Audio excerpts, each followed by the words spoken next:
Assalamualaikum warahmatullahi wabarakatuh. Alhamdulillah, wassalatu wassalamu ala rasulillah nabina Muhammadin sallallahu alaihi wasallam wa ala alihi wa sahbihi wa mawala. Faqala Allah ta'ala fil Qur'anil Karim, ya ayyuhalladzina amanu taqullaha wal takum nafsum ma qaddamat lighad wa taqullaha innallaha khabirum bima ta'malun. Amma ba'du. Alhamdulillah, selamat pagi para sedulur-sedulur yang saya cintai dan semoga dicintai oleh Allah Subhanahu wa taala. Marilah kita bersyukur atas kehadirat Allah Subhanahu wa taala yang telah melimpahkan rahmat serta hidayahnya kepada kita semua sehingga kita bisa berjumpa di pagi hari yang cerah ini. Tak lupa sholawat dan salam kita curahkan untuk Nabi Muhammad SAW yang telah melepaskan manusia daripada jurang kejahilian menuju ketaatan dan pengabdian pada Allah Subhanahu wa taala. Selamat pagi para sedulur. Jadi akhir-akhir ini berita yang paling viral adalah prosesi daripada sumpah pocong yang dilakukan oleh orang-orang yang merasa untuk mencari keadilan, ya. Orang-orang yang merasa kemudian dituduh melakukan suatu kejahatan yang mereka mengaku bahwasanya mereka bukan pelakunya. Nah ini teman-teman, ini salah satu kondisi yang sangat memprihatinkan, ya. Ini menggambarkan bahwasanya rintian, gitu kan. Ini merupakan rintian ataupun keluhan daripada masyarakat, utamanya masyarakat kecil yang merasa kemudian tidak mendapatkan keadilan dalam kehidupannya. Mana kemudian akhirnya juga prosesi-prosesi tertentu seperti sumpah pocong ini dianggap sebagai salah satu solusi jalan keluar untuk berusaha membuktikan bahwasanya orang tersebut tidak melakukan kesalahan ataupun melakukan kejahatan seperti yang dituduhkan padanya. Dan saat ini memang lagi viral teman-teman, lagi kemudian hangat diperbincangkan, ya, dan dilakukan di kota Cirebon, ya teman-teman. Nah kalau mengenai sumpah pocong sendiri, saya pengen ya sedikit sharing lah sama teman-teman, bukan saling menggurui, kita cuma berbagi pengalaman teman-teman. Jadi kalau menurut saya sendiri ini sepertinya nggak ada, ya, kalau kemudian dari riwayatnya dalam agama Islam, ya. Tapi ini lebih mix antara kemudian budaya, tradisi, dan kemudian dengan keyakinan ini bergabung, ya teman-teman. Yang sesungguhnya kalau kita sebagai seorang muslim tentunya referensi kita dalam aktivitas kita sehari-hari, referensi kita adalah Al-Quranul Karim dan juga hadisnya Nabi Muhammad SAW. Karena Nabi Muhammad SAW sendiri telah mengabarkan, ya teman-teman, bahwasanya nanti setelah meninggal dari para sahabatnya akan ditemui apa yang dijanjikan kepada umatnya, gitu kan. Dan kemudian dalam beberapa tafsir mengungkapkan bahwasanya apa yang dijanjikan kepada umatnya tersebut adalah hal-hal yang baru, hal-hal yang kemudian dianggap bid'ah, ya, dalam agama, gitu kan.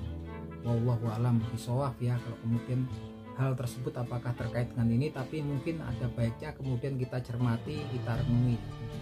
Dalam sebuah hadisnya Nabi Muhammad SAW bersabda sebagai berikut, Bismillahirrahmanirrahim, wa ashabi amanatul ummati wa idza dhahaba ashabi ata ummati mayu'atun, yang artinya sebagai berikut, wa ashabi amanatul ummati, sungguhnya para sahabatku adalah orang-orang yang bisa dipercaya untuk umatku. Wa idza dhahaba ummati hatta ummati mayu'atun, apabila para sahabatku telah pergi maka akan datang apa yang dijanjikan untuk umatku. Nah dalam beberapa tafsir kalimat apa yang dijanjikan kepada umatku ini dijelaskan bahwasanya hal-hal atau perkara-perkara baru dalam urusan agama yang kemudian dianggap sebagai sesuatu yang namanya istilahnya lah bid'ah, gitu kan. Dan bid'ah ini suka nggak suka memang suatu kalimat, gitu kan, suatu kata-kata yang memang juga sering diberitakan kepada Rasulullah Sallallahu Alaihi Wasallam agar kita berhati-hati, gitu kan, karena memang dalam sebuah hadisnya Rasulullah SAW diberitakan ketika beliau akan memulai khotbahnya, dakwahnya selalu diawali dengan untaian kalimat sebagai berikut. Bismillahirrahmanirrahim. Fa inna khairal hadisi kitabullah wa khairul huda huda Muhammadin wa syarrul umuri muhdatsatuha wa kullu bid'atin dhalalah. Yang artinya sebagai berikut. Amma ba'du fa inna khairal hadisi kitabullah, maka sebaik-baik perkataan itulah kitabnya Allah Subhanahu wa taala. Wa khairul huda huda Muhammadin, dan sebaik-baik daripada petunjuk adalah petunjuk yang dibawa oleh Nabi Muhammad sallallahu alaihi wasallam.